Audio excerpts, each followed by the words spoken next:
The next one really has to do a bit more with the environment, the culture, and all things kind of the water cooler talk at your center or multiple location center. And that's what can you do to really help impact and influence a positive work environment? What are the little things that you can do? Little things. And this has a ton to do with the culture. How are you doing little fun rewards? How often are you doing an employee lunch? How often are you simply saying thank you? How often are you giving that a boys, that a girls, patting people on the back, sending one-line emails or text messages? All those little things.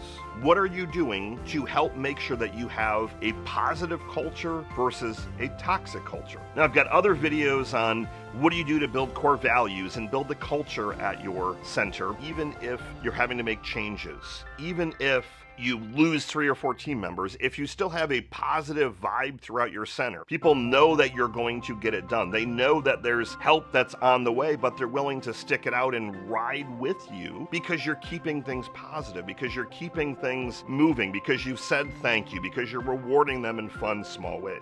There's a really great, it's not an app, but it's just a third-party service called Thanks a Latte, like coffee latte. And we use that to send fun little things like $10 Starbucks cards or Dunkin' Donuts cards or just different things like that on a random basis. The key word is random. There are certain times that people are going to expect things from you. Employee Appreciation Day, Mother's Day, things like that.